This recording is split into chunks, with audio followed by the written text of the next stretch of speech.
من الشيطان الرجيم. بسم الله الرحمن الرحيم.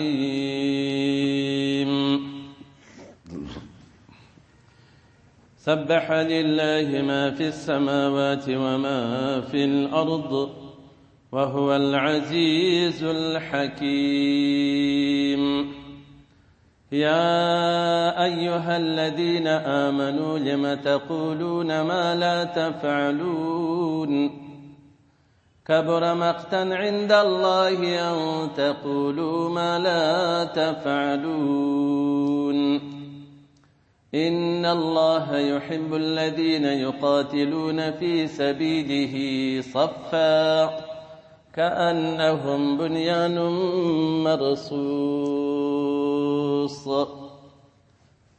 صدق الله العلي العظيم. سورة الصف دا سورة مبارك مدني دي. الله جل وعلا شانه په مدینه طیبه کې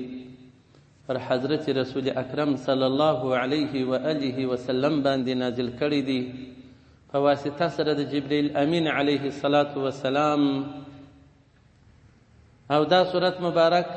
فقط 14 آیات مبارکه لري. ټولې کلمې د دې سورة مبارک 221 کلمې لري، یعنی 221 کلمه. 221 کلمې لري او حروف د دې سورة مبارک 900 900 حرف په دې سورة مبارک کې ټوله موجود دي. او شان نزول د دې آیات د دې سورة مبارک چې امام بیهقی، امام احمد را نقل کړی دي چې اصحابان مبارکان وای راوی عبد الله ابن سلام رضی الله تعالی عنہ دی،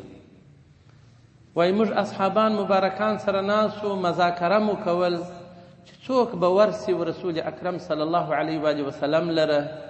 چې پوښتنه وکړي چې کم عمل الله جل وعلا ته محبوب او خوش دی. نو هغه و چې رسول اکرم صلی الله علیه و آله وسلم موږ را جمع کړلو، بیا یې پر موږ باندې تلاوت کړي د سورة صف مبارک. یعنی بهترین عمل چې خدای پاک ته خوش دی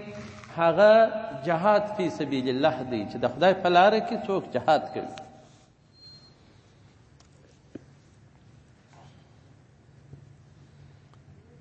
بسم الله الرحمن الرحيم والصلاة والسلام على رسول الله صلى الله عليه وآله وسلم.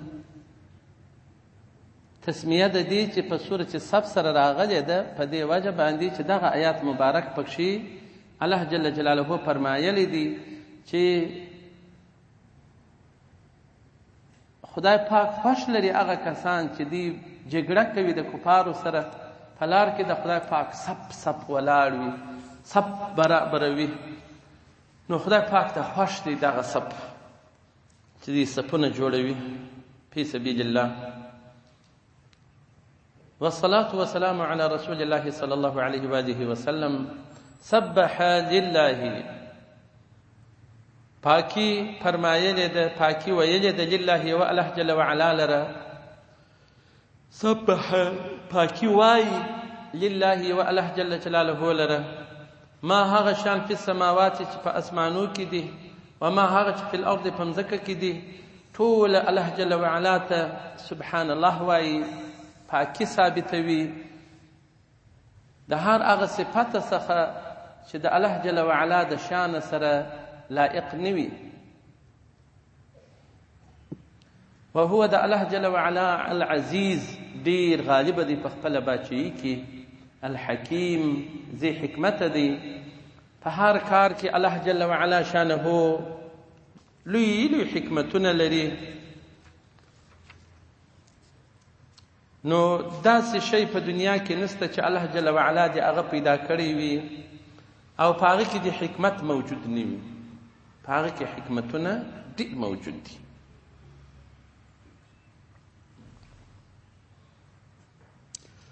نو معنا یې داسې شول چې الله جل جلاله عزیز ذاتی، قوي ذاتی، غالب ذاتی، قاهر ذاتی فوق عباده، برسیر پر بندگانو خپل، حکیم ذی حکمت دی په افعال او اقوالو کې، په تدبیر کې د مخلوقاتو خپل او په اړولو سره د امور د دې بندگانو، و ارشادهم او په ارشاداتو کې چې الله جل وعلا کوم ارشادات فرمایلي دي هغه د حکمت څخه ډک دي او پوره پیمانه دي.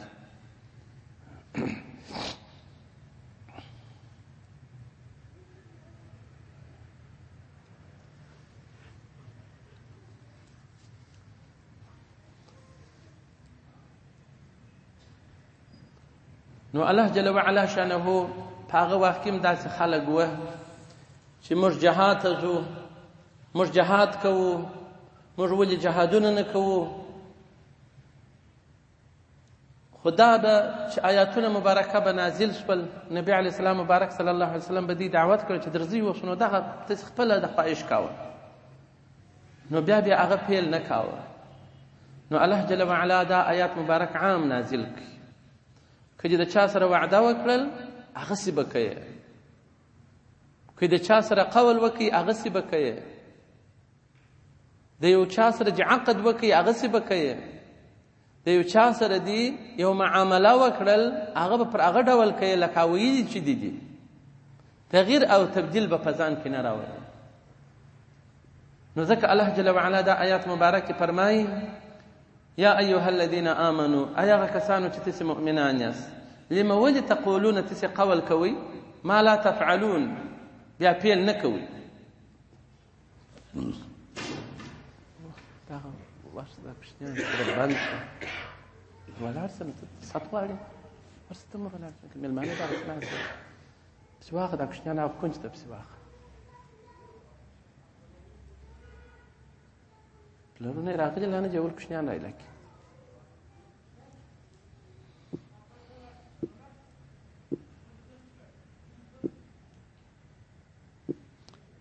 نو ولې داسې قول کوئ ما لا تفعلون چې بیا پیل نه کوئ؟ تاسې طلب د جهاد کاوه، د الله جل جلاله څخه مو ډګر د جهاد غوښتی، هغه موجود شو د احد په میدان کې، نو بیا ځې کسان بیا ډګر میدان یې پرېښودی، شهیدان یې پرېښودل، ټپیان یې پرېښودل، رسول اکرم صلی الله علیه و آله وسلم یې پرېښودی. نو ولې داسې قول کوئ چې پلا طلب کوئ بیا هغسې عمل نه کوئ؟ چې قول دې وکړي هغسې به کوې، بیا په قول کې به سړی تغییر او تبدیل نه راولي، په وعده کې به تغییر او تبدیل نه راولي، په خپل کم غټې خبرې چې موږ تاسې کوو چې دومره ښه خلک یو هغه ښهوالی باید ثابت کو، په رښتیا په ډګر کې ثابت کو. په دې کې په موږ کې امتحانات راځي را باندې، کله دنیا وي، کله بل شی وي، کله بل شی وي، نو هغه به تر ټولو به موږ تېرېږو چې څه مو ویلي هغه به کوو. زما پلار ښه سړی و، زما نیکه ښه سړی و، زما تر نیکه ښه سړی و، نو ته هم ښه سړی شه. قول کوې په افعالو د نیکهګانو نازېږې او خپله بیا پر هغه قدم باندې نه ځي. نو داسې ډېر کسان دي د پلار او نیکه ښه معزز خلک تېر سوي دي، د طریقت او تصوفو خلک تېر سوي دي، مشایخ تېر سوي دي، بزرګان تېر سوي دي، خو دوی پنجپیریان دي یا وابیان دي، د هغو په نامه باندې ځان تېروي په بعضو مجالسو پر بعضو خلکو باندې، مګر عمل بیا هغسې نه کوي د خپلو نیکهګانو، عزت د هغو طلبوي او کم عمل چې بیا دوی د پلار او نیکه پر لاره باندې بیا نسي. نو ولې داسې قول کوئ ما لا تفعلون چې پیل یې نه کوئ؟ ولې داسې وعدې د خلکو سره کوئ چې قول کوئ بیا وفایي نه پر کوئ؟ ولې وایئ چې زه ښه سړی یم او بیا بد کارونه کوئ؟ ولې وایئ چې زه مجاهد یم جهاد کوم، چې د جنګ ډګر راسي بیا زغري؟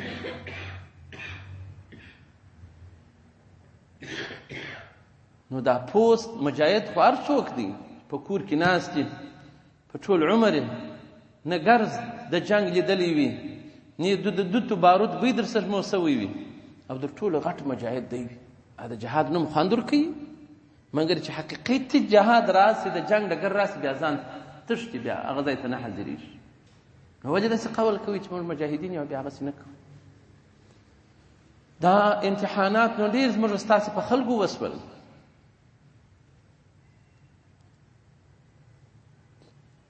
چې شوروی راغلی زموږ اغنیا چې وه د افغانستان هغه ګرده ولاړه خارج ته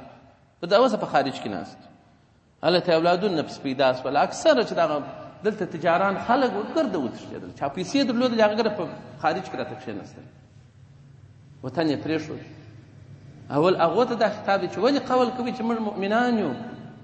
افغانان یو او بیا مو خپل وطن پرېښوئ جهاد مو د کافرانو روسیانو سره ونه کړي هغه مرایله کړه خپل وطن او هغه خلک چې د هغو په سب کې ودرېدل هغو ته هم د هغه آیات مبارک دي ولې داسې قول کوي چې موږ مؤمنان یو افغانان یو او بیا پر ضد د خپلو افغانانو او مؤمنانو ودرېدله د روس په سب کې او دغه رقم چې بیا امریکا راغله هم دغه رقم خلک ول دا به امریکا به راشوه نسي چې موږ څه وکړو چې راشوه به ګرده ورک شو ګرده خلک ولاړل وتښتېدل یو څو ډنګر بېوسه د وجرو طالبان مبارکان ورته ودرېدل چې پر پای را وګرځېدل اګر سره مګر هغه غوښن خلک هغه پیسهداره خلک هغه قوي خلک هغه غټې غټې دعوې چې درلودلې هغه ګرده هلته کښېنستل داسې خلک اوس هم پېژنو چې دا ټکس ولاړه له پاکستان نه وتل اوس چې بیا راغله بېرته راغله ښه غټې غټې چوکۍ یې فعاله کړي دي بېرته ناست دي یو ټک یې نه دی کړی په دا 10 کال نو قول خو کوي چې زه لوی مجاهد یم مګر یې په عمل کې نه دی مجاهد دا سړی وایي چې زه ډېر ښه سړی یم مګر په عمل کې ښه خلک نه یم وعدې د خلکو سره کوو بیا بې وفایي پر کوو عقدونه د خلکو سره دا لوی لوی تجاران دي عقدونه د خرید و فروش کوي کوم وخت چې تاوان بیا راسي بېسقرار بیا ولاړ شي وتښتي هغه عقد مات وایي دا خو نو تاوان وکړي نو که ګټه وکړه که تاوان وکړه خو ما عقد سره کړی دی اوفو بالعقود دا پاک وایي وفایي پر عقدو باندې کوئ عقد مه ماتوئ چې عقد مو وکړئ ځی پسې بل د یو چا سره چې د کاروبار او د دنیا او دغه عقد وکړئ ځی پسې نو مطلب دلته خدای پاک فرمایي ای مؤمنانو لما ولې تقولون قول کوئ قولونه خو کوئ چې موږ ډېر ښه خلک موږ ډېر بهادره خلک ما لا تفعلون فعلونه بیا هغسې نه کوئ نو کبر غټ دی مقتا عذاب عند الله په نزد د خدای پاک ان د دې تقولو چې تاسې وایاست په خوله باندې ما لا تفعلون هغه شی وایاست چې فعل یې نه کوئ فعل یې نه کوئ او قول یې کوئ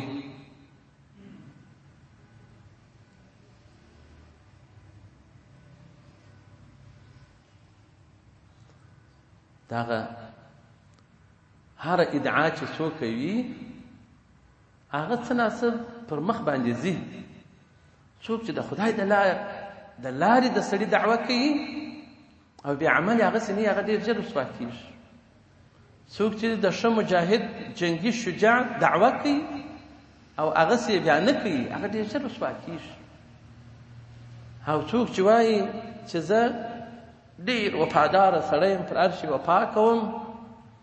او عمل یې بیا هغسې نه وي په نیز د خدای د دغو خلکو عذاب ډېر غټ دی چې وعده دې وکړه وعده خلافي مه کوه عقد دې وکړئ بیا د خپل عقد څخه وشرمېږه عقد وفایي کوه په دا کتابو کې راځي وایي امام صاحب مبارک په شواروز کې 500 رکعاته نفل کول نو دی چیرې دی وایي کوچنیان ویله دغه دی هغه سړی وایي 10 رکعاته نفل کوي نو ده ویله چې د خپل ځان سره فکر وکړي چې دا کوچنیان دي ما ته وایي دا دي 10 رکعاته نفل په شواروز کې کوي اوازه مې تللې ده او زه خو 10 رکعاته نه کوم زه خو 500 رکعاته کوم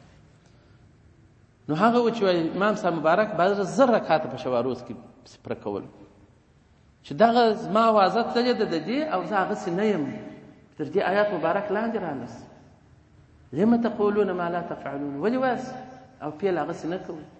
یعنې دغه نکته د خدای دوستان پر ځان باندې نه پرېږدي چا وینا یې څنګه کړي هغسې کوي پر هغه لاره باندې ځي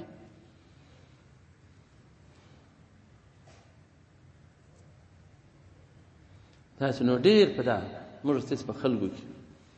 یو سړی په جیب لاس چکې پیسې راکښلې وه دغه د مسجد دپاره کنجان یو دا جاروګان یا ولاکه افغاني لا ورکړې بس زی ورکوم بس دا په ما ورسېد هغه سړی رخصت کړي دا اوس یې ولاکه راوړي یا کنجي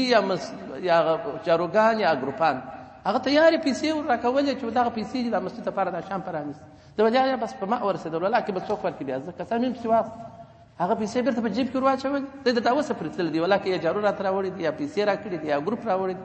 هغه یې موږ څخه خطا کړي هغه تا زموږ دغسې خلک دا خرابات په داسې په درواغو باندې کوي بیا نو د خدای پاک په کور کې نو داسې خلک په موږ کې ډېر دي صفتونه مو د ځانو خوښ دي قول بیا کوو خو د عمل جنبه مو بیا کمزورې د هغسې نه ده نو الله جل جلاله فرمایي کبره غټ دی مقتا عذاب عند الله په نزد د خدای پاک ان تقولوا چې تاسې قول کوئ ما د هغه شي لا تفعلون چې بیا پیل نه کوئ داسې مه کوئ دا کار ښه نه دی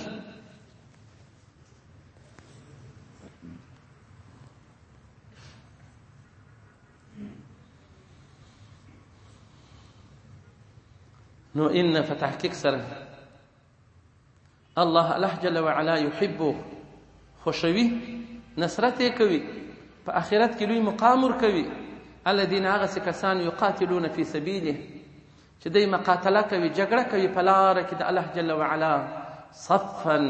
په داسې حال کې چې دوی صف صف دریږي صف صف دریږي د الله جل جلاله ته ډېر خوښ دي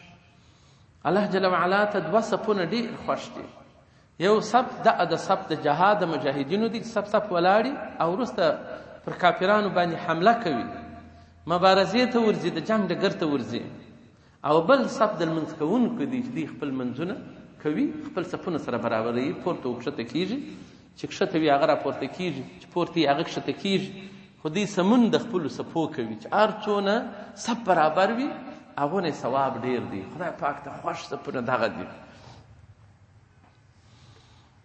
چې خدای پاک ته ډېر خوښ صفونه دي هغه د لمانځه او د جهاد صف دي او الله جل وعلا ته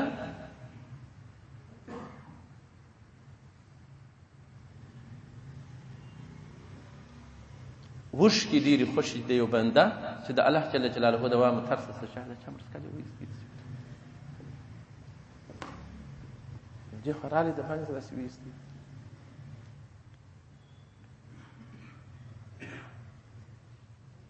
ته به هلته ناست جمیل چیرې دی جمیل ولې نه کښېني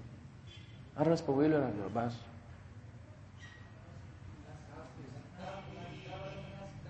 ښه چمرس کالي ویستی د چا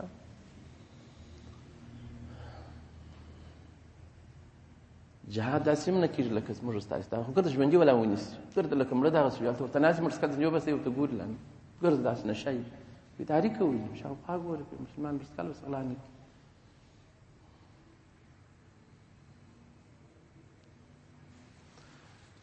نو الله جل وعلا ته بل هغه وشکې خوښې دي چې د الله جل جلاله دوام او ترسه څخه د سترګو بییږي او الله جل وعلا ته هغه بدخوابۍ خوښې دي چې یو پر مسلمان باندې پیره کوي پر مسلمانانو باندې کوشش کوي چې ظالمان پر دې مؤمنانو باندې ظلم ونه کړي دی شپې ځان بدخوابه کوي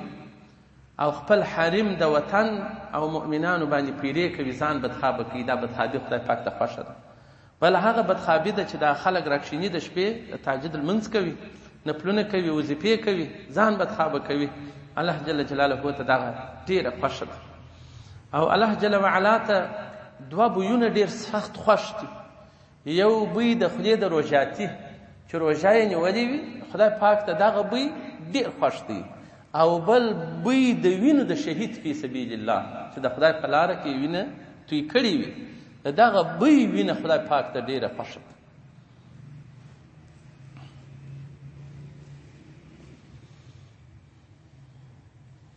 داسې نو ډېر شیان دي چې الله جل وعلا ډېر خوښ کړي دي نو یو د هغو څخه دا دی چې ان الله یحب الذین په تحقیق سره الله جل جلاله خوښوي اکرام یې کوي نصرت یې کوي الذین هغسې کسان یقاتلون چې دوی جګړې کوي فی سبیله په لار کې د خدای پاک صفا صف صف ولاړې کأنه ګواکې هم دوی بنیانون خښتې دي مرصوص مشتي دا د پوشش خښتې نه دي دا یو د بل سره کومک دي دا بسته بام و خونه ټوله ولاړ نو مؤمنان داسې ته په مقابل کې د کفارو یو د بله کومک کوي چې دی دا یو د بله کومک سره کوي نو دا خونه یې درولې ده پوشش یې کړی دی دا دین د اسلام دی ساتلی په خپل کومک سره یو ښه شجاع مجاهد دی هغه مخامخ د کفارو سره جنګیږي دا یو صفت دی خدای پاک یو چا چاته ورکوي هر سړی خو داسې نه وي بل ته بیا خدای پاک مال ورکړی هغه بیا مالي کومک ورسره کوي دا هم هغه خښته د خدای پاک ته د هغسې خوښ دی دا چې جهاد یې په مال کوي بل سړی دی بیا زما خبرې نه چې زده د بل سړي بیا دا خبرې زده په خبرو و حجتو باندې جهاد کوي کافران ملامتوي وي دا هم مجاهد دی نو جهاد په لاره کې مجاهدین درې اقسام سول ټول خدای پاک ته خوښ دي یو مجاهد دا دی چې مخامخ د کفارو سره جنګیږي دوهم مجاهد دا دی چې مال ورکوي مجاهدینو ډوډۍ و اکمالات کوي دریم مجاهد دا دی چې په قول باندې مجاهد په قول سره جهاد کوي دا درې سره مجاهدین دي که چا په مال کې مصرف وکړي که چا په خوله باندې وکړي که چا مخامخ په توره باندې وکړي نو دا خدای پاک ته خوښ دي چې ولې دوی مؤمنانو ته یو د بله کومک دي یو د بله کومک سره کوي نو وذکر تور یاد که او نبی علیه السلام مبارکه د خپل قوم قریشو لره اذ هغه وخت قاله چې وله موسی علیه السلام لقومي خپل قوم لره یا قومي ای قوم زما لم تؤذونني تسې ولې ما ازاروئ او حال دا چې قد په تحقیق سره تعلمون تسې عالمان یاست اني زه چې یم رسول الله الیکم زه رسول د الله جل وعلا یم تاسو لره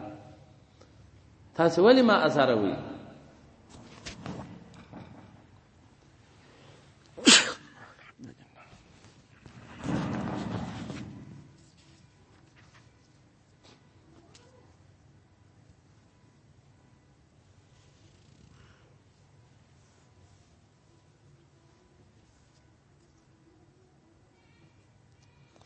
نو دغه ازارول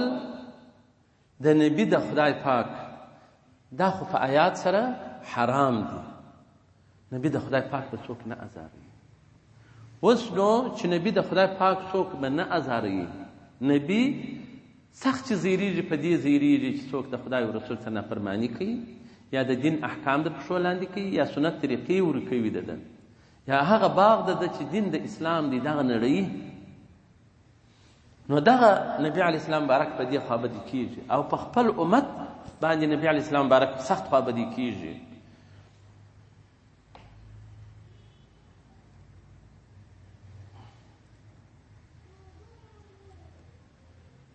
نو کوم شي چې امتیان د نبی علیه السلام مبارک په مشقت کې اچي په هغه باندې نبی علیه السلام مبارک زیریږي نو په دغه وجه باندې سړی به خپل نبی مبارک د دې آیت موافق نه ازاروي نو ته به وایې ما نو کوم څه ورته ویلي دي یا مې څه کړي دي نو دا چې دی ازاریږي د ده د لارې د خلکو توهین څوک کوي هم دی په ازاریږي هم دی خوابدی کیږي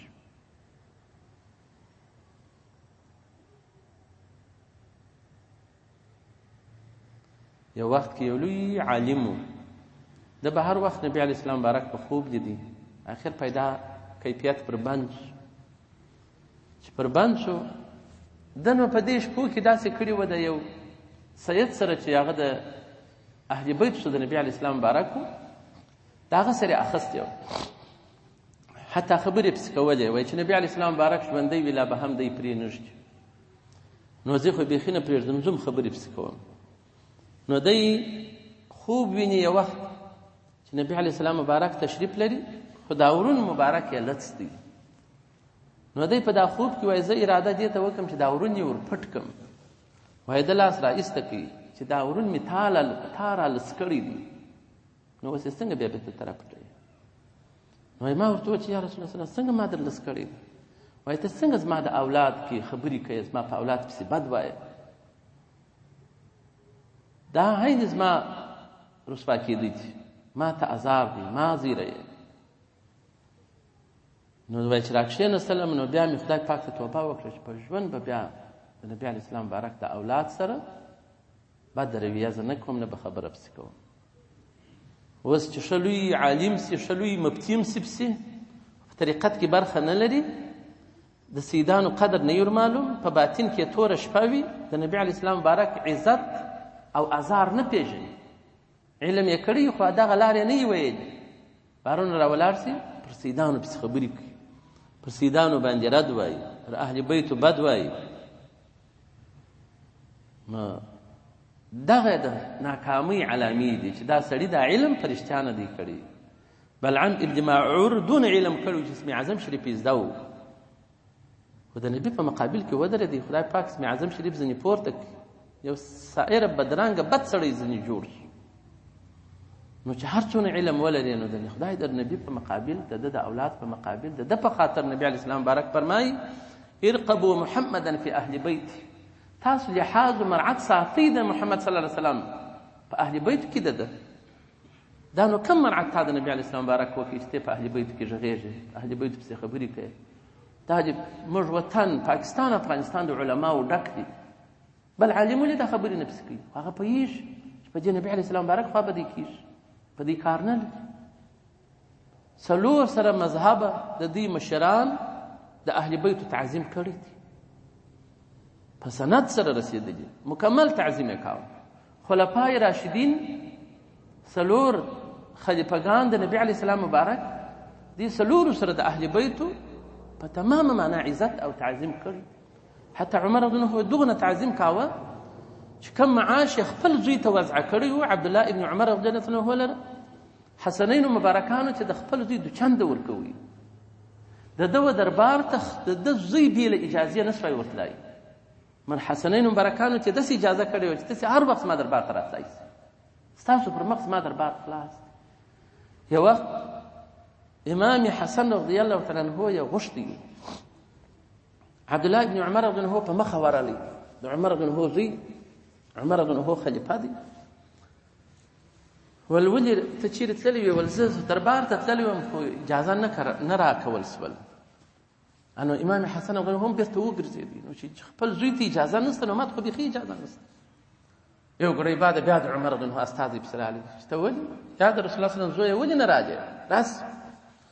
نو دی وایي زه چې ورغلم عمر رضی الله راته وویل چې ته ولې داسې ما راغوښتې وې چې راسې ول ستا دربار تړلی و ستا زوی دغسې را روان و اجازه یې نه درلودل ول زما زوی اجازه نه لري مګر ته هر وخت اجازه لري چې ته راسې ستا پر مخ زموږ دروازه نه بندېږي دا تعظیم د عمر رضی الله ده دی عمر ابن عبدالعزیز چې بیخي خلک په خلیفګانو کې بولي چې دا هم اصلي خلیفه و ډېر عادل باچا و دته چې به د نبي علیه السلام مبارک اولاد راغلي خپله چوکۍ به یې ورخالي کړه دی به لاندې ورته کښېناستې هغه به یې پر چوکۍ کښېنو هغه به هر څه ورته ویل یا ما ته رسول الله صلی الله علیه وسلم حیا درېږي چې زه پر چوکۍ ناست یم اولاد ده هغه کښته ناست نو نبي علیه السلام مبارک په خپل اولاد زیریږي دوهم په هغه علماو زیریږي چې هغه علما د دین خادمان وي د دین خدمت کې داسې فساد نه خپروي اوس ډېر ملایان په داسې فساد خپروي اختلاف خپروي دا وکه دا مکه دا وکه دا مکه موږ خو دا مثال د خیراتونه دا شش پیچ مثال سبا د 15 شپه د دې موږ کوو د معراج شپه و دا خو څونه کلونه کېږي چې را روان دي نو خو نه نوی کتاب نازل شوی دی بیا دغه وروسته نوی نبي راغلی دی نه بل شی راغلی دی دا بدعات نو چې شي دا بدعات خو دې راته راوړه موږ پر خپل اصلي پخواني دین باندې روان یو بدعتیان خو دغه خلک دي چې پر دوی باندې اعتراضونه کوي دا زموږ پخواني لارې د اسلافو دغه خرابوي را زړوي نو په دغسې علماو نه یا چې علما ربانیین وي د خدای او رسول استازي وي علما وارثین وي په صحیح معنا وارثین وي هغو ته څوک سره رسوي نبي علیه السلام په خوا بدي کېږي او عام اولیاء د خدای پاک چې دي چې دا موږ خلیفګانو بزرګانو موریدان بولو مشایخ عظام په دې د نبي علیه السلام مبارک سخته خوا بدېږي ډېر ښه اولیاء زموږ څیز په وطن کې تېر شوي او نبي علیه السلام مبارک داسې امت ته اختار ورکړی دی چې حدیث قدسي الله جل وعلا د ده پر ژبه باندې موږ ته ویلی دی الله جل وعلا فرمایي نبي علیه السلام د الله جل جلاله څخه موږ ته دا حکایت کړی دی من عادا ولیا فقد اذنته بالحرب که چا زما د یو ولي و دو سره دښمني وکړل زما اعلان دی هغه ته په جنګ سره نو چې د خدای اعلان د جنگ یو چاته کوي دا کوچنی جرم دی. نو څوک چې اولیاء ازاروي د هغو د خدای پاک اعلان یې ورته د جنگ.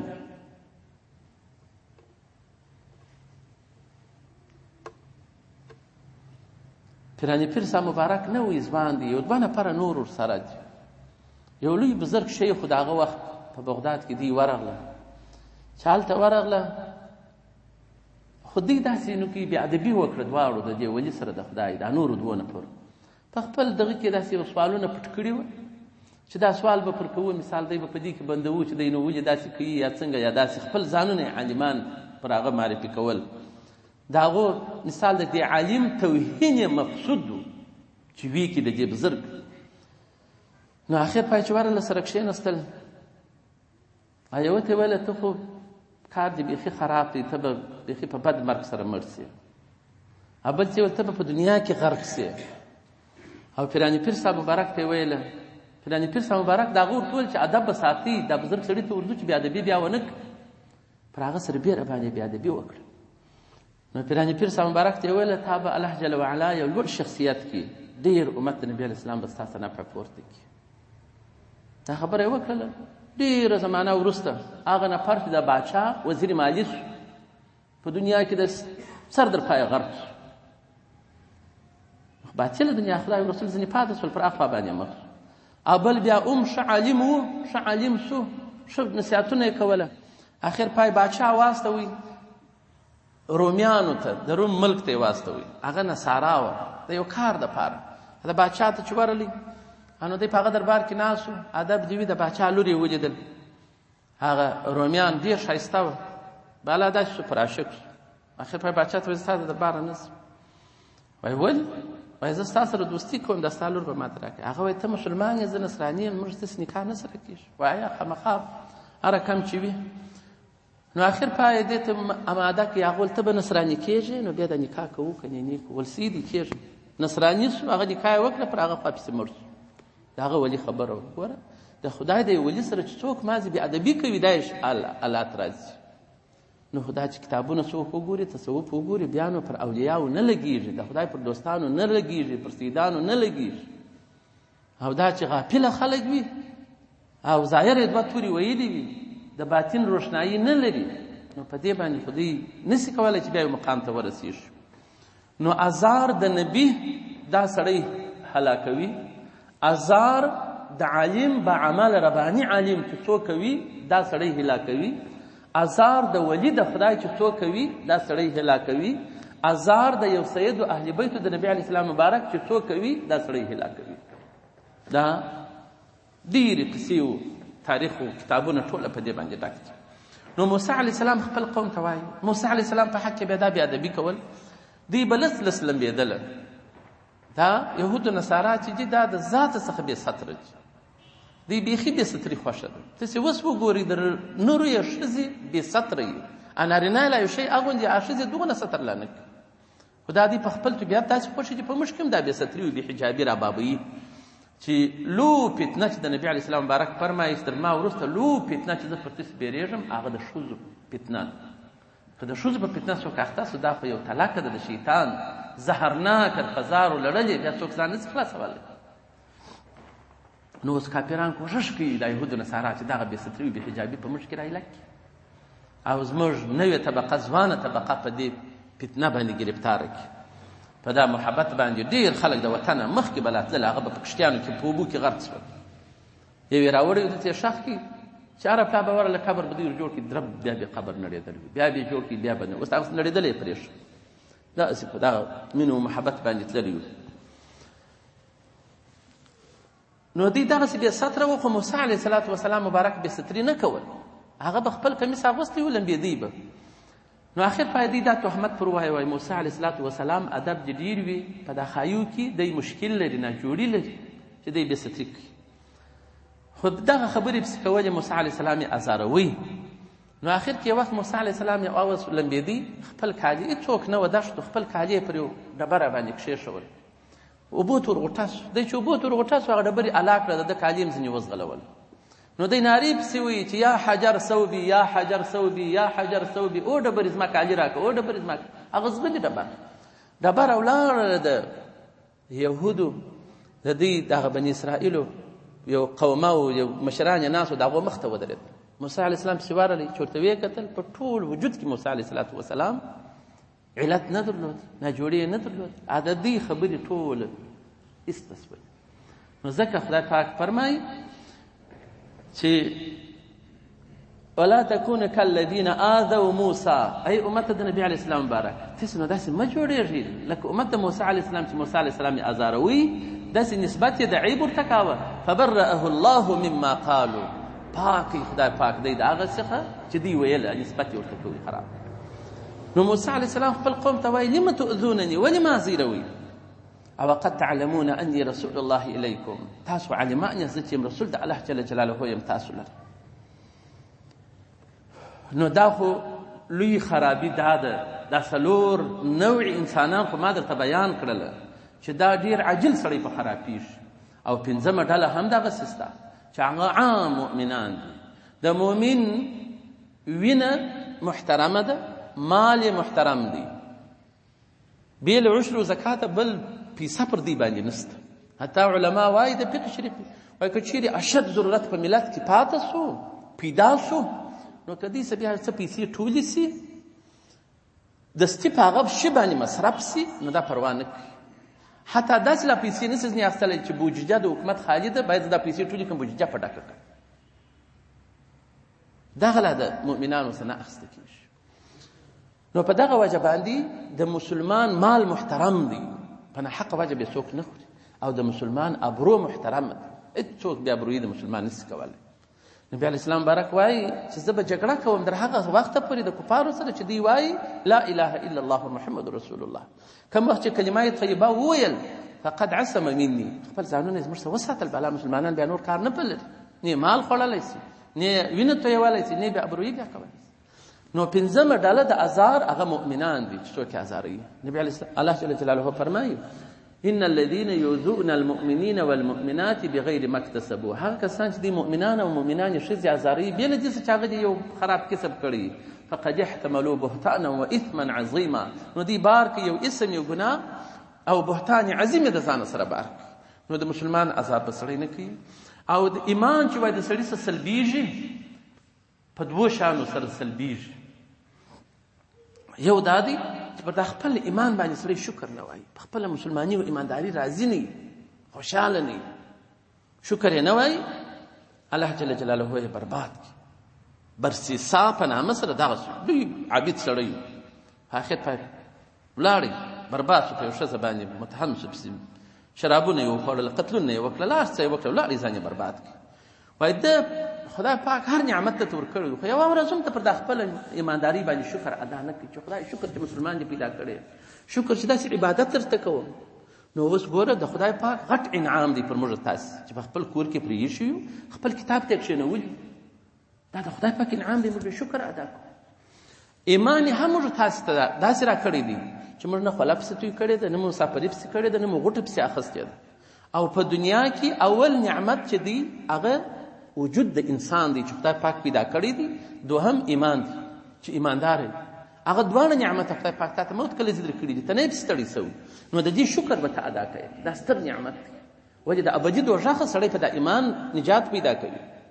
او خپل حقیقي مالک چې څوک نه پېژني نو هغه خو بیخي تر حیوان بدتر دی چې هم انسان وي ډوډۍ خوري شکل یې د انسان وي او خپل حقیقي مالک نه پېژني اسپی له خپل مالک پېژني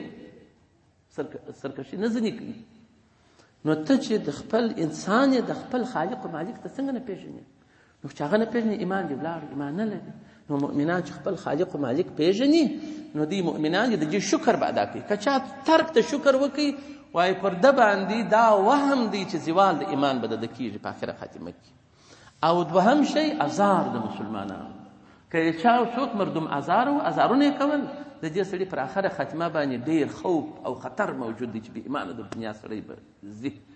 نو الله جل وعلا دې مو وساتي د بې ایمانۍ څخه نو ډېر به کلک ولاړ نو پنځمه ډله دغه وه چې سړی بیا نه ازاروي نو ځکه موسی علیه السلام خپل قوم ته وایي لم تؤذونني تاسې ولې ما ازاروئ قد تعلمون تاسې خبر یاست اني رسول الله الیکم زه رسول د الله جل جلاله یم تاسو لره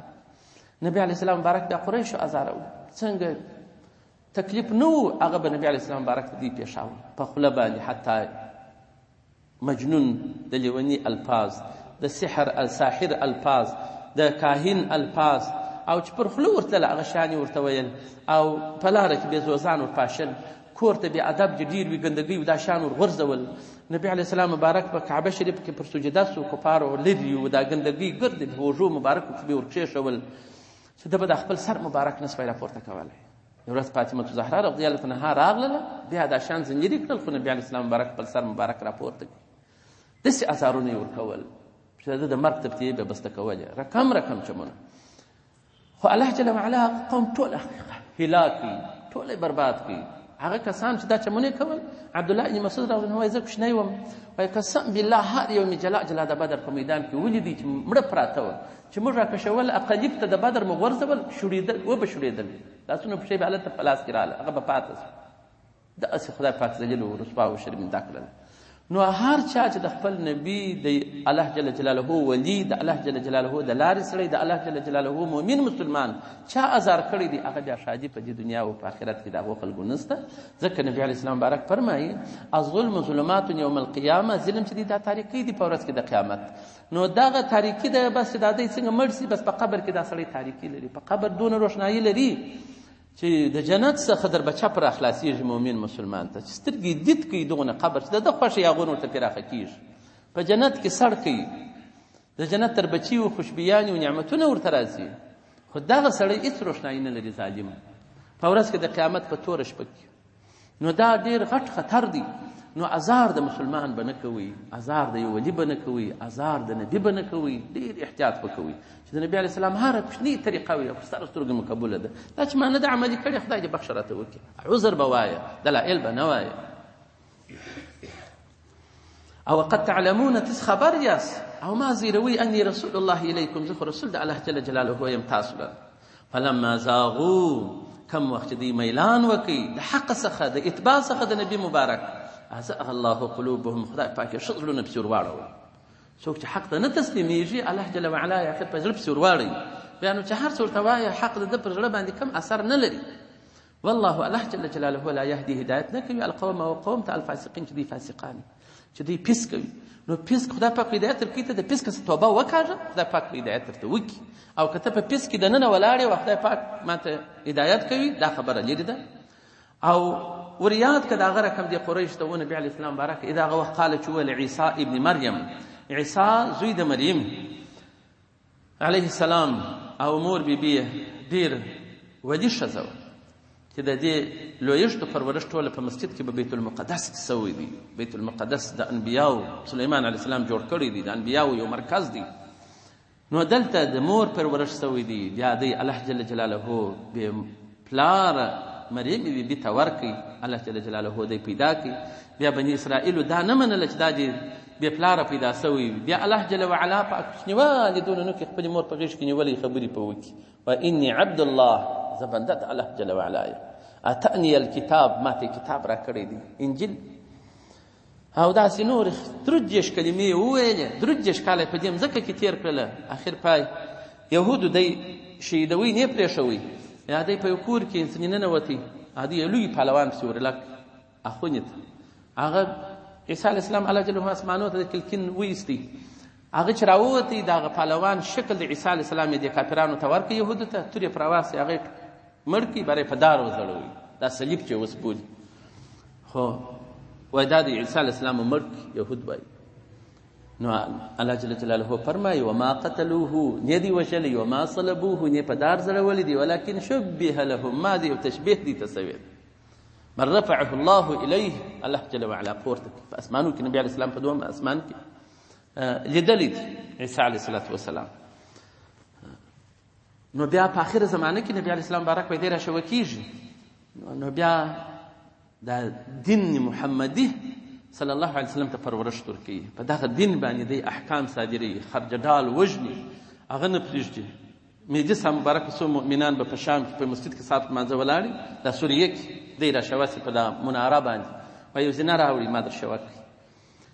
دنیادار د اسباب ده نو بیا دی راځي بیا وروسته وایي نکاح هم کوي بیا د نبي علیه السلام مبارک په روضه شریفه کې د یو نفر ځای خالي دی هلته بیا دی دفن کېږي چې وفات شي نو دغه عیسی علیه الصلاة والسلام وویله بني اسرائیل و بني اسرائیل لره اولاد لره د یعقوب علیه الصلاة والسلام إني رسول الله إليكم زه رسول الله جل جلاله لره یم تاسو لره مصدقا لما بين يدي من التورات زه تصدیقونکی یم هغه چې مخکې در ما تېر سوي دي چې کوم کتابونه لکه تورات یعنی تصدیقونکی د تورات یم هغه تصدیق هم درته کوم چې هغه حق آسماني کتاب دی ومبشر او زه زیری کوم برسول په یو رسول سره یأتي چې هغه به راځي من بعدي وروسته تر ما اسمه نمبي أحمد صلى الله عليه وآله وسلم نمبي أحمد صلى الله عليه وآله وسلم فهغه سره زه زیری کوم پر تاسو باندې احمد د ټول انبیا حامدین دي د خدای پاک حمدونه وایي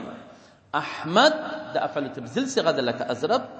یعنی ډیر هم ویونکي دي د خپل خدای په دې معنی چې نبی علیه السلام بارک احمد محمد یعنی د ډیر ستایل سوی دی د ستاینه په اسمانو او مځکو په هر ځای کې په منځ کې د ملوکو د څه مخلوقاتو ده او عیسی علیه السلام خپل روح هغه حواریینو ته ویل هغه پوښتنه ځینې وکړله د عیسی علیه السلام څخه چې در موږ وروسته بل امت سته قال نعم امة محمد صلی الله علیه وسلم سته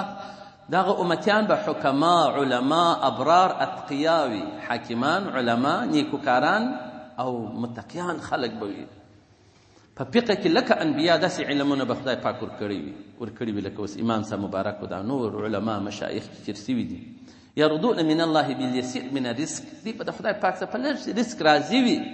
او يرضى الله منهم باليسير من العمل خدای پاک په بیا دې څخه په لږ عمل بیا راضي کیږي دی په لږ رزق راضي کیږي د خدای پاک څخه خدای پاک بیا د دې څخه په لږ عمل راضي کیږي او نبی علیه السلام مبارک چې ویلي دي د نبی علیه السلام مبارک نومونه خو ډېر دي یعنی زموږ چې کوم کتاب جوړ کړی دی په هغه کې 490 نومان موږ راجمع کړي دي د کتابو څخه د په سیرت کې او په دغه حدیث کې د بخاري او مسلم چې نبی علیه السلام مبارک فرمایلی دي هغه وایي ما لره اسمونه ډېر سته انا محمد وانا احمد وانا ماحي الذي يمحو الله به الكفر چې خدای پاک په ما سره کفر محو کوي وانا الحاشر یعنی خلق به ټول حشر کیږي زما پر قدم اول نبی علیه السلام مبارک حشر کیږي په ورځ د قیامت او انا العاقب ذا عاقب یم الاخر اخر یم د ټولو انبیاو به وروسته راځم او دا راوي وایي چې نبی علیه السلام په نورو نومو سره هم خپل ځان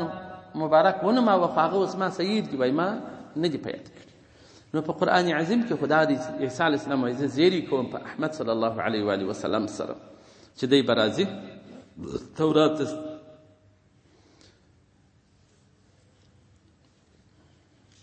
فلما جاءهم بالبينات كم وخت راتکو کی پشکار معجزو سره فادلو سره قاطعه دلائل سره فمعجزات سره نو کفار مخالفین قریش ویل هذا سحر مبين دا چې دی نعوذ بالله هذا سحر مبين دا سحر دی ښکاره او د مبارک معجزو ته به سحر وایي نو من څوک دی ظلم ډیر ظالم تره بلکې هیڅ څوک نشته ممن تر هغه چا ابترا چې د ځانه تړي علی الله پر خدای پاک باندې الکذب درواغ پر خدای پاک درواغ وایي در دې غټ درواغ جن بل نسته او هو دی يدعى الى الاسلام او دی بلکیر د جانب د نبی علی السلام مبارک الى الاسلام و اسلام ته نو والله الله جل جلاله لا يهدي هدايت نکوي القوم وقوم ظالمين چې دي ظالمان دي وتوحید ته بلکیږي اخلاص ته بلکیږي خو دی بیا هم پر هغه باندې ورسته پر نبی علی السلام مبارک باندې ردونه کوي نو الله جل وعلا دې موږ تاسو ته اتباع د قرآن او نبی علی السلام مبارک را نصیب کړي وما علينا الا البلاغ المبين الحمد لله رب العالمين والعاقبة للمتقين والصلاة والسلام على رسول الله صلى الله عليه وسلم من الشيطان الرجيم بسم الله الرحمن الرحيم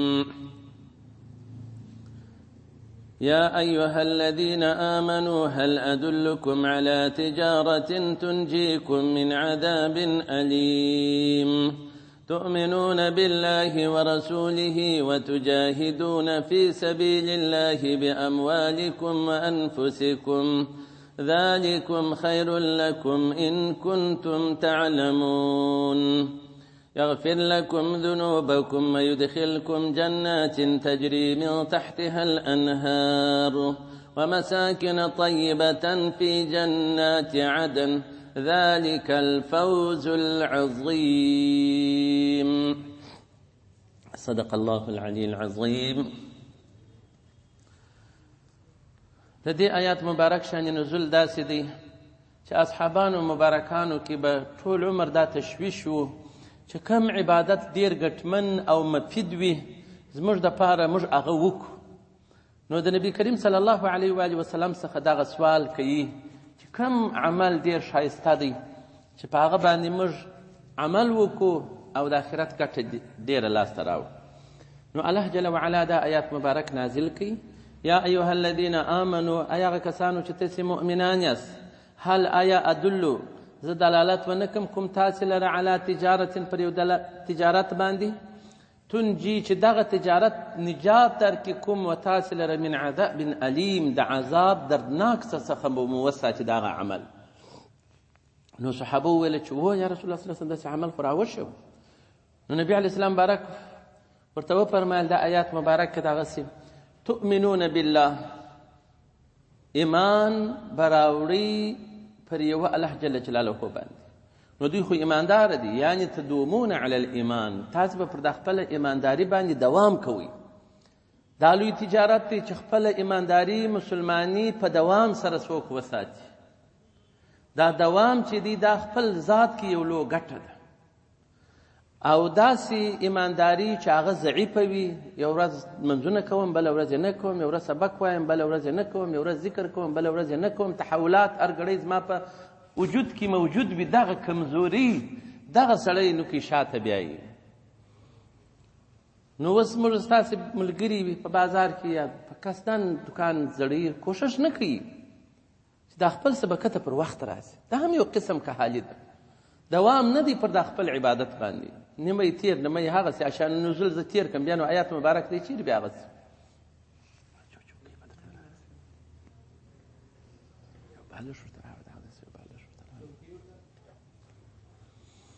نو په دا وجه باندې سړی به د خپله ایمانداري مسلماني په ښه قوت، تشویق، شوق او ذوق سره کوي، او دغسې نه چې یو ورځ صوفي بله ورځ چټ، یو ورځ صوفي بله ورځ چټ، سبق کذا، ذکر کذا، وظیفې کذا، لمنځ کذا، ګرد عمر چې ګور د شا په صف کې بس 10 رکعات تېري، ګرد عمر رکعات ځینې تېري، ولې یو ورځ خو ته نه که بیداري وکړه دا مه کوه. نو الله جل وعلا وایي نیک عمل داسې تجارت چې تاسې د عذاب علیم څخه ساتي، هغه دوام پر ایمان دی، بالله پر یوه الله جل وعلا باندې، یعنی د الله جل وعلا پر وحدانیت چې الله جل وعلا واحد لا شریک ذات دی، په ذات او صفاتو کې شریک نه لري، قدیم دی، ازلی و ابدي دی، ټول اسماء و صفات هم دغسې دي. ورسوله، او ایمان ولري پر رسول د الله جل جلاله، پر نبی علیه السلام مبارک هم موږ ایمان دی چې دی رسول د الله جل جلاله دی، بنده د الله جل جلاله دی، موږ امتیان یو، دی مو رسول دی، دی مو پیشوا دی، دی مو نبی دی. هر قوم هر امت خپل ځان ته یو نبی لري، خو زموږ نبی مبارک چې دی هغه نبی کریم صلی الله علیه و وسلم دی، او زموږ نبی مبارک داسې امتیازات الله جل وعلا ورکړي دي، داسې مقامات الله جل وعلا ته الله جل جلاله ورکړي دي چې په ټول بشریت کې چاته نه دي ورکړي. حتی د نبی کریم صلی الله علیه وسلم مقام تر ملائکه علیهم السلام هم فوق دی، لوړ دی، او دی مبارک الله جل وعلا خاتم النبیین ګرځولی دی، د ورځ د قیامت ټوله خلک د امتیان دي، که انسانان دي که پیرانان دي، ټولو ته دی نبی دی، دی رسول دی د جانبه د الله جل وعلا. او زموږ نبی مبارک تر ټولو اول هم دی چې دی مبارک وایي موږ اول یو، یعنی الله جل وعلا د روح په پیدایش سره تر ټولو شانو تر ټولو مخلوقات اول د رسول اکرم صلی الله علیه وسلم روح پیدا کړی دی. نو ځکه روحي پلار د څه چې بشریت نبی علیه السلام مبارک صلی الله علیه وسلم بلل کیږي، او اخر په دې معنا چې دغه دی د ټولو نبیانو اخر کې الله جل جلاله دی مبعوث کړی. نو دغه ایمان موږ لرو چې دغه زموږ نبي مبارک داسې رقم دی او بنده د خدای دی. افراط او تفریط موږ نه کوو. او وتجاهدون بل دا شی ښه عمل دی چې تاسې د عذاب الیم څخه ساتي، چې تاسې جهاد وکړئ فی سبیل الله په لار کې د الله جل وعلا، باموالکم په مالو سره ستاسې، وانفسکم او په نفسو سره ستاسې. جهاد هم په مال وکړئ هم په نفس سره وکړئ.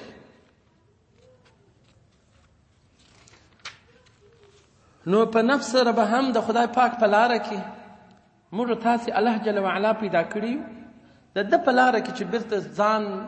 ویلي کو، قرباني یې کو، دغه لو کامیابي د انسان ده. خپل حق یې نو پر ځای بل خو هسې هم حق دی. نو اوس چې موږ ته الله جل وعلا دا لو هستي د ژوند را کړی، که موږ دا په عیش و عشرتو، خوندو، چرچو، غرمو، خوبو باندې تېره کړو، نو خو هلته هم بیرته خپل رب جل وعلا ته نو څه شي ورکړو. نو خو دا زموږ ژوند د دې دپاره دی چې موږ د خپل خالق جل جلاله بندګي وکړو، د دې دپاره پیدا یو ګرسره. او دا چې ته وضع د شي په غیر محل کې وکړې، هغه محل نه دی چې تا ما وویل، محل یې دا دی چې د خدای په لاره کې بیرته مصرف کړي.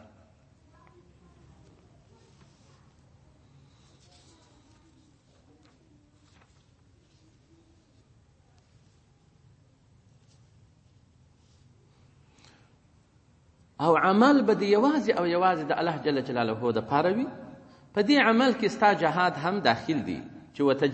وتجاهدوا من اجل اعلاء کلمة الله. ستاسو جهاد به جاري وي د پاره د لوړوالي د کلمې طیبې شریفې، ونشر دینه او نشرېدل د دین د الله جل وعلا به دي مطلوب وي. بیا نو په نفس او مال سره به په دې لار کې ته کوشش کوي. او مال باموالکم وانفسکم، دا د مال سلسله تر نفس مخکې راله، ځکه چې سړی خو ژوندی انسان دی، خوراکي ته ضرورت لري. نو یو مسلمان چې د خدای په لاره کې پیسې شندي او مجاهدینو ته ورکوي، د خدای د لارې خلکو چې هر څوک هغو ته یې ورکوي، نو خو دلته احیا د دین راځي، هغه د دین په لاره کې دی. او ته د دین د لارې خلکو سره کومک کوي، دا اول نمبر جهاد دی. و چې څوک دی مدرسه جوړوي، قرآنونه خلکو ته ورکوي، کتابونه ورانیسي، کتابونه چاپوي، مدرسې جوړوي، سړکان جوړوي، مساجد جوړوي، دا د خدای پاک په لاره کې دا سړی دی چې دا جوړوي. نو خو دا دی جهاد باموالکم کوي، په اموال سره دا جهاد. او بل سړی بیا داسې دی پیسې نه لري، په خپل نفس سره ولاړ دی، د کفر په مقابل کې د هغه مخنیوی کوي، دا بیا په نفس سره جهاد. او بل قسم جهاد بیا دا دی چې دا جهاد ته علماو دوی نوعي ورکړي دي، چې جهاد د نفس، اول جهاد د نفس سره دی، هغه څه شي دی نفس سره جهاد؟ منع عن الشهوات، د ډیرو شهواتو څخه ځان ساتنه. نو زما اوس هر شي تاوا کېږي، یا چې هغه ناروا شیان دي د هغو شهواتو څخه مطلق باید ځان وساتي. دا جهاد دا سته. که مو دې تاوا وسي چې زه یو ښه شوق وکړم، په یو درب و دروب په شوق کې ناست یم، چکچکې وي، دریي وي، نو دغه شهوت دا نفس درته وایي پښه پر کښېږده، ورته دا زه نه کوم. حرام مال په لاس درځي، خوند کوي، ډېرې پیسې هر ورځ ګټې، پښه پر کښېږده، پر نفس یې دا تقاضا کوي مې کوو. د لمانځه پر وخت عبادت په وخت کې خوب ښه خوند کوي، پښه پر کښېږده، د عبادت په وخت کې خوب مه کوه. نو دغسې دا ستا نفس دا درته وایي چې ځان مه ستړي کوه د خدای پاک په لاره کې.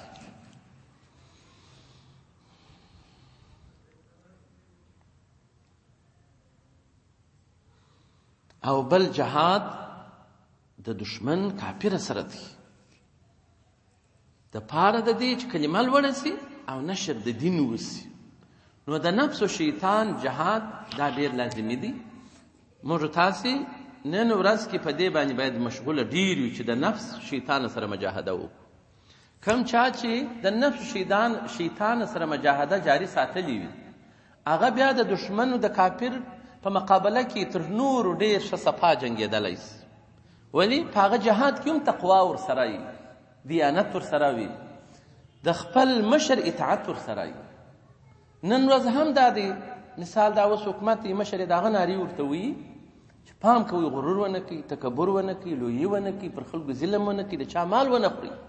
شپه ورځ دا خبرې ورته کوي، خو دا خبره په هغه چا پورې کېږي چې د نفس او شیطان سره یې مجاهده کړې وي، دی حق و حقوق پېژني، تزکیه د باطن یې کړې وي، د خپل امیر د امر او د اطاعت هغه انداز ورته معلومیږي. نو ځکه چې موریدان مبارکان طالبان چې دوی ټول عمر د خدای په لاره کې په وجروګو سبکانو پکې تېر کړی وي، او دغه موریدان چې په ذکر و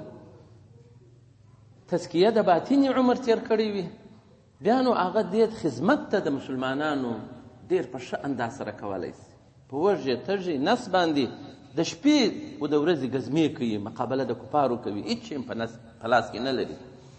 دا یو مثال ما ووایه. نو هر کار هغه خلک ښه کولی شي چې هغو مقابله د نفس شیطان کړې وي، د خدای په لاره کې بیا ښه تک پر مخ کولی شي، خپل ادب ته ځان رسولی شي، تر هغه چا چې هغه نوکې چټ وي، د نفس و شیطان مقابله نشي کولی، هغه څخه ژر چړپېږي. ولې هغه چې یو نفسي شهوات وویني بس چې هر څونه ملا صاحب ورته ګاډي مشر ورته ګاډي دی په هغه پسې ځغلي، هغه عادت وي په هغه باندې. نو جهاد د نفس و شیطان دا هم مجاهد بله کېږي، او جهاد د کفارو سره دا هم مجاهد بله کېږي.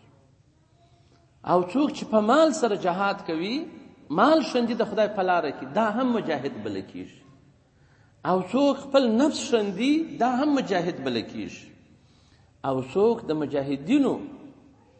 او د حق د اسلام او د قرآن دفع کوي، هغه حقیقت را برسېره کوي، دې ته هم مجاهد ویل کېږي. اوس موږ چې وایو چې دا ټول علما مجاهدین دي، که څه هم دې راکټ نه یې چلولی، په قول دا مجاهدین و، هغه حق خبره د مسلمانانو رسولې ده، هغه حق خبره د هغه مجاهدینو ته کړې ده، د هغه مجاهدینو ته یې خط سیر و لارې لیکه ورښودلې ده. نو که څه هم عالم د جنګ په ډګر کې نه وي، خو بیا هم دی مجاهد دی. دې ته نه ویل کېږي چې یوازې څوک راکټان چلوي نو دا مجاهد دی، که مال شندي هغه مجاهد نه دی، که په قول کې هغه مجاهد نه دی، یا هغه خبره نه ده، دا ټوله مجاهدین دي. نو الله جل وعلا دلته وفرمایله چې تاسو جهاد وکړئ د خدای پاک په لاره کې، باموالکم انفسکم، په مالو او نفسو سره ستاسې، ذالک دغه ایمان ستاسې جهاد فی سبیل الله، دواړه انواع د جهاد دا چې دی خیر لکم، خیر دی ستاسو دپاره، افضل دی، خیر لکم ان کنتم تعلمون، که چیرې تاسې پوهیږئ چې یوازې تجارت دنیا کوئ، یوازې د دنیا عیش عشرتونه کوئ، تر هغه نو بس دغه لار ټینګه کوئ چې ایمان او جهاد دا دوه کلک ونیسئ، دا خیر دی ستاسو دپاره. نو ان کنتم تعلمون، که چیرې تاسې اهل علم والا یاست، یو خپل ذهن او فکر کې یو شی ساتلی شئ د پاره د آینده، نو بیا دغسې وکئ چې تاسو ایمان او جهاد کلک وساتئ.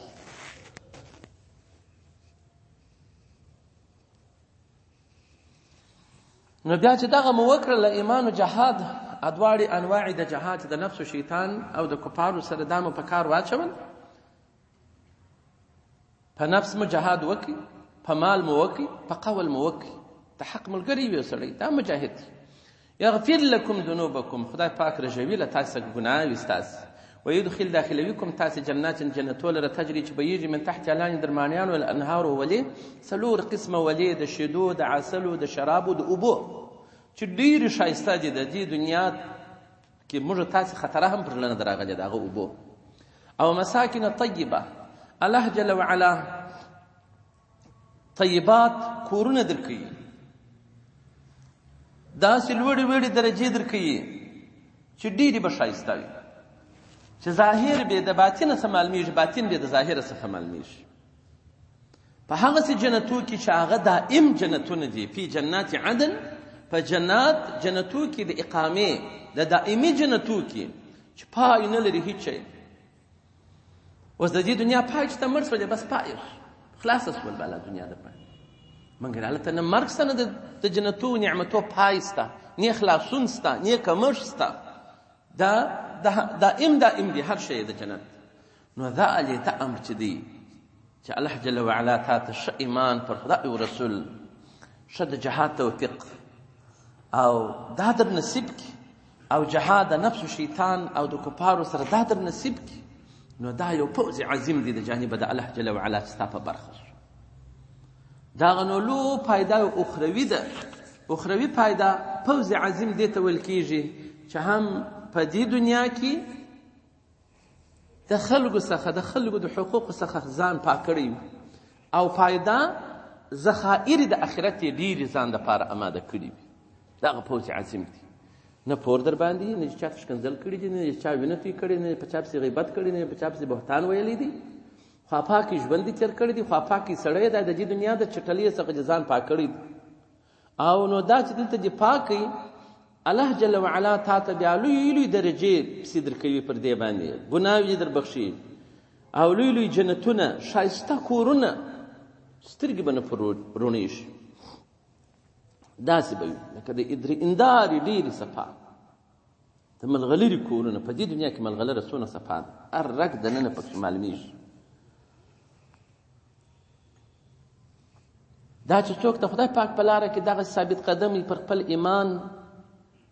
پر جهاد حق پرستی باندې ولاړ وي خدای پاک فرمایي و اخرى بل نعمت هم در کوم تحبونها چې تاسې خوښوي هغه نعمت و خصلت چې هغه نصر نصرت دی من الله د جانبه د الله جل جلاله وفتح قریب او فتح قریبه ده چې فتح د مکې شریفې وه مؤمنانو صحابو ته دا زیری وشو چې د هغه فتح او نصرت الهي د هر چا خوښ دی چې زما سره نصرت الهي ملګری وي نصرت الهي ګوره پر څو شانو سربیره سو اول دا چې ایمان پر خدای او رسول دوهم دا چې د خدای په لاره کې مجاهده په مال او نفس سره د دې نتیجه به دا وي چې د الله جل وعلا خو یو جنتونه درکوي په دې دنیا نصرتونه در سره کوي چې لوی لوی ښارونه به الله جل وعلا ستاسو در فتح او حکم لاندې راولي نو دا معلومه شول چې شوروي راغلي افغانستان ته زموږ په ملت کې دغه صفت والا خلک موجود و دغه صفت والا خلک چې دی ایمان پر خدای او رسول درلودي په مال او نفس سره د خدای په لاره کې مجاهده کول چې شهیدان شول خدای پاک جنتونه ورکړل او چې پاته و الله جل وعلا نصرت او فتح ورکړل ګرد ښارونه ور فتح کړل په لاس یې ورکړل خو هغه خلک شهیدان شول یا خواپاکي خلک و هغه د قدرت وږي نه وه د خدای پاک نصرت یې ولیدی بېرته پر کورو کښېنستل او پاتې شو هغه خلک چې په ټګۍ و برګۍ کې په هغه وخت کې هم ولاړو د دا اوس هغه نارې وي چې موږ خو جهاد کړی دی موږ پر دې دنیا مزدوري غواړو نه جنت غواړو نه آخرت غواړو مړي هم پر کوله خلک هم په تباه کوله زړونه هم اچوله غلاوې هم باره پسې کولې چې قسم ناروا هغه یې ټوله کول هغه د جهاد ثمره کافرانو خپل پروګرام پر رښتینې کوي پر دې باندې دغه مجاهدین داسې جهاد بدنامه سي چې بیا څوک جهاد نه مانه خو الله جل وعلا خپل نصرت ولیدي په دې خلکو باندې چې پاک خلکو هغو ته یې ورکړه کفار مات شو ولاړه بیا د هغه سلسله شروع وه چې بیا د ډېر امریکایان راغله ډېر کافران راغله زموږ داسې وطن بیا زموږ داسې په وطن کې داسې خلک موجود وه چې دوی پر یوه خدای پاک و رسول ایمان درلودي په مال او نفس سره یې مجاهده کول د دې نو هغو ته الله جل وعلا چا شهیدان شول خو جنتونه ورکوي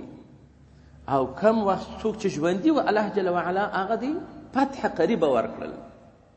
دا ټوله کافران خپله نارې وایي چې موږ مات شو دا د دغو مؤمنانو د دغو خاصانو خلکو چې په دې لاره کې د دې په مقابل کې ولاړو دغه یې ثمره وه چې فتح هغه د ګردو ولیدل چې فتح خدای پاک ورکړه نو الله جل وعلا چې وعدې وي اخو وسول اوس نو په آینده کې بیا یو لوی امتحان باندې دغه خلک لاندې دي الله جل وعلا له طرفه څارل کېږي چې وده وڅه کړي دا قدرت څخه ښه استفاده که غلط نو دا بیا په آینده بیا ګور خو الله جل وعلا چې بیا هم علما په مخ کې وي او مشر عالم وي شیخ وي پوه په قرآن و حدیث سره وي نو انشاء الله که د هغه په قول څوک وکړي دا کښتۍ به د مزله پورې په سمه رسېږي او که د خپل امیر بې اطاعتي وکړي نو بیا دا کښتۍ سره چړپېږي هغه بیا در حده پورې نه ځي دلته امتحان و شروع دی چې خپله د علما چې کوم مسؤلین دي هغه وایي چې موږ اوس تر لوی امتحان لاندې شو اوس مو بهر لوی پسې دروند سو لوی مسؤلیتونه مسول. نو ځکه الله جل جلاله دا وعدې په قرآن عظیم کې د دغو مؤمنانو سره کړي دي چې د چا مطلوب او مقصود نصرت د دین د الله جل وعلا وي، الله جل وعلا د هغو سره نصرت کوي. لکه سورة محمد 9 نمبر آیات کې چې فرمایي یا ایها الذین آمنوا، ای هغه کسانو چې تاسې مؤمنان یاست، ان تنصروا الله، که چیرې تاسې نصرت د دین د الله جل وعلا وکړي، ینصرکم، الله جل وعلا ستاسې نصرت کوي. ویثبت اقدامکم، خدای پاک ستاسې ثابتوي قدمونه ستاسې. ولا بل ځای کې سورة الحج 40 آیات، ولا ینصرن الله من ینصره، خامخا الله جل وعلا نصرت کوي د هغه خلکو سره چې د خدای پاک د دین نصرت کوي. نو ان الله لقوي عزیز، په تحقیق سره الله جل جلاله خامخا قوي دی، ډیر عزیز غالب دی. نو دغه اوس معلومه شوله چې په هغه جهاد کې چې مؤمنانو کوي دا خلک موجود و چې د خدای پاک د دین نصرت یې کوي، فتح خدای پاک ورکړ. ولې کې د خدای پاک د دین نصرت نه کولی در دا قیامت پورې فتح بیا نه راتله دی. او دغه اوس نظام چې رالی هم دا معلومه شول چې په دې کې هم داسې خلک، په دې مجاهدینو کې داسې خلک موجود و چې هغو نصرت د خدای پاک د دین کاوه. نو څوک ولا ینصرن الله، خدای پاک بیا د دې سره نصرت کوي چې څوک د خدای پاک د دین نصرت کوي. هذه فتح راغله. نو دغه فتح خو راغللی، اوس نو الله جل وعلا د دې ټوله ثابت قدمي ولري. خدای پاک چې داسې توفیق ورکړي چې د دې ملت داسې خدمت وکړي چې دا خلک یې غواړي. نو دغه دعا یو عالم وایي که ما د یوه دعا قبلیږي، وایي هغه به زه خپل حکیمانو ته کوم چې خدای پاک دغه را هدایت کړي. ولې که دوی پر هدایت وي دا ټوله ملت سره پر هدایت دی، او که دوی خراب شول باره نو ټوله ملت سره خرابېږي. نو دا چې هر پلا بدلېده اوس نو یو زما دا نه دی خوښ، دا نه دی خوښ، ستا نو خوښ، 20 کاله پر ناست وي، نو څه دې وکړل؟ خو دا مشکل یې د ملت نه کوي پورته. نو اوس دا یو نظام راغلی دی، باید دې ته دعا وکول شي، ټولو ته دعا وکول شي چې خدای زما پر طبیعت اوس نه دي برابر، څه را برابر کړي، یا ما پر برابر کړي د دې پر طبیعت باندې. دا چې ملت و حکومت سره خوښ وي، خدای پاک رحمت بره نازلېږي. او که ملت دورې ځغستل، حکومت دورې ځغستل، بس رحمت ځي بله په بې غضب د خدای نازلېږي، هبر نور مشکلات سره راځي. نو الله جل وعلا وفرمایل اخرى، بل شی دی، تحب الخصلت دی، بل نعمت دی، ته خوښوي چې هغه نصرت دی من الله د جانبه د خدای پاک، و فتح قریب، فتح به نږدې الله جل جلاله درکړي. دا چاته ورکوي؟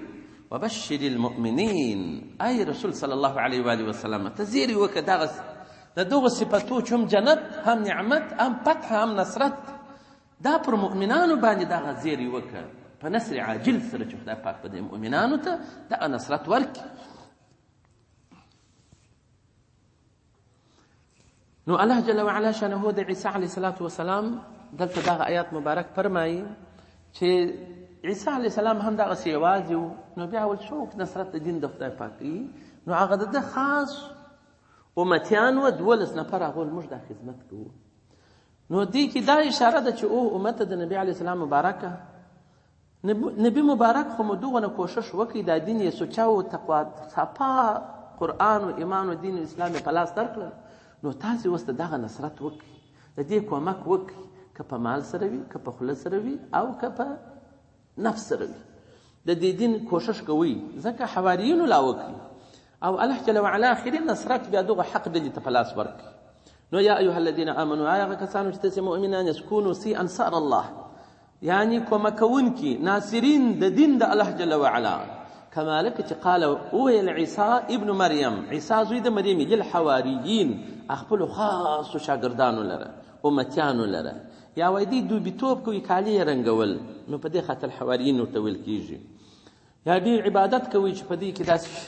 علامې موجود وي، مخ لاسونه سپین و. من څوک به عیسی علیه السلام حواریین ټول من څوک به انصار کومکونکي زما وي الی الله، یعنی دین لره د الله جل جلاله. نو قال ول الحواریون، هغه خاص خلکو، خاص شاګردانو د عیسی علیه السلام، ول نحن موږ چې انصار الله، موږ مدد کوونکي د دین د الله جل وعلا یو، تر څو چې موږ ژوندي یو نصرت د دین د الله جل جلاله کوو، او تایید د شریعت کوو په ټولو احوالو اقوالو افعالو کې، دا هم په نفس سره کوو، په مال سره کوو. نو او امت د نبی علیه السلام مبارکه تاسې هم داسې اجابت د خپل رسول صلی الله علیه و آله وسلم وکړي، هغه خو درته ویلي دي. نو علما لیکي چې دغه خلک چې ووایي دا 12 نفره وه، چې دا ذمواري د نصرت د دین د الله جل وعلا پر ذمه باندې واخیستل چې موږ یې نصرت کوو. نو دغه 12 نفره بیا عیسی علیه السلام د پاره د اشاعت او نشرولو د دین د الله جل جلاله په شام کې په اسرائیلینو او یونان چې د یونانیینو کې دغه 12 نفره واستول دوی د دین د الله جل وعلا نصرت کوي. او نبی علیه السلام مبارک صلی الله علیه و آله وسلم چې د مکې شریفې د کفارو څخه ډېر زیر شو او بالا یې د شا د خواهید څوک نه درلودله. ابو طالب وفات شو، خدیجه الکبرا رضی الله تعالی عنها وفات شوله. نو بیا د داسې ظاهره پشتیباني نه درلودله. نو د حج وخت ټول خلک راغلي وو. نبی علیه السلام مبارک صلی الله علیه وسلم غږ وکړ په حج کې، وامر رجل یؤویني حتى ابلغ رساله ربي. څوک دی چې ما زم کې زما کومک وکړي، زما نصرت وکړي، تر څو چې زه ورسوم هغه پیغامونه او رسالتونه د رب جل وعلا خپل هغه د دې مخلوق پر ورسوم. څوک په زما کومک وکړي، څوک په ما سره زمیده وکړي. فإن قريش قد منعوني أن أبلغ رسالة ربي. قریش چې هغه خو زه منع کړم د دې څخه هېڅ ملګری را سره ونه کړي چې زه ورسوم هغه رسالتونه د رب زما. نو دا چې وویل الله جل وعلا ورته مسخره کړله، ورته وی ګمارل اوس او خزرج دوی غټ قومونه من اهل المدینه د مدینې شریف څخه. نو بیا دغو اویا نفره وه که 2 نفره وه فبایعوه علی نشر دینه. د نبي علیه السلام مبارک سره په هغه مکه شریف د هغه د حج موسم و چې په دغه مینا کې د یوه غرګي په لمن کې تور غرو په دې کې بیعت سره وکړي. نو بیا نبي علیه السلام مبارک صلی الله علیه و آله وسلم پر دې باندې هم 12 نقبا مقرره کړل. او نبی علیه السلام مبارک وفرمایل چې بلار سي تسي بس دغه به مشران دي چې لیلة العقبه کې دې دغه عهد سره وکړي. نو ده هم 12 نفره د عیسی علیه الصلاة والسلام ده. د نبی علیه السلام مبارک صلی الله علیه و آله وسلم هم اول دوار 12 نقبا مشران دا مقرره کړه پر دې دا بیعت دي پر دین او اشاعت د دین د الله جل جلاله. نو دوی ورته تاسې نقبا یاست کپلا یاست، پر خپلو قومو باندې ولاړ په مدینه منوره کې تاسې تر هغه ساعته خپل خدمت کوئ.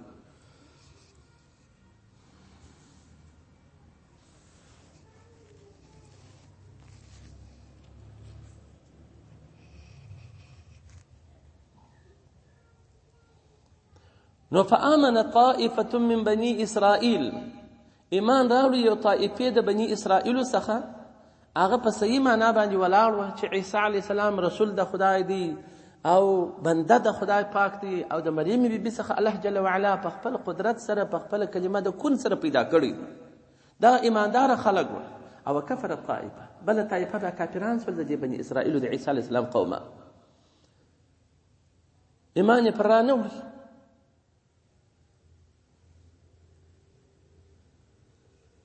بلکې غلطې عقیدې واخیستلې دغو کفارو. کله به ویله چې عیسی علیه السلام خدای دی، کله به ویل دا زوی د خدای دی، کله ویل دغه خدای پاک دی.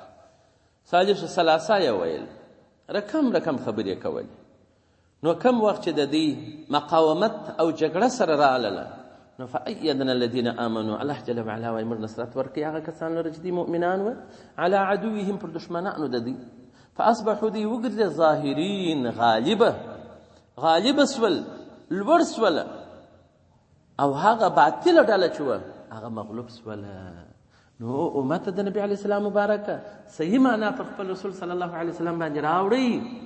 د هغه پر قدم باندې ولاړ سئ، الله جل وعلا به نصرت ستاسې په برخه وي او درکوي بیا. ځکه خدای پاک سورة غافر 50 نمبر آیات کې فرمایي انا لننصر رسولنا، خامخا موږ نصرت کوو د خپلو رسولانو او الذین آمنوا، هغه کسان چې دوی مؤمنان دي، صحیح عقیده لري، د پاره د اشاعت د دین د نشریت د دین دوی کوششونه جاري وي. الله جل وعلا یې معاون او ناصر دی، وایي موږ نصرت کوو هم د مؤمنانو هم د دې. دا خو اوس ما بل صورت شروع کوي، دغه وخت پوره کېږي، ناوخته دی ښه. نو د هغه صورتو باندې به نور پسې وغږېږو.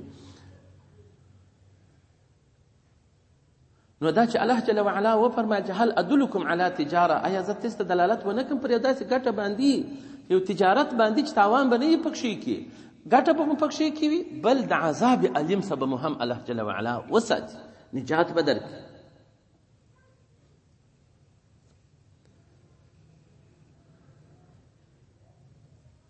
نو یو صحابي مبارک رالی نبی علیه السلام مبارک ته وایي ته ماته اجازه راکړه زه به دا کوروالا پرېږدم،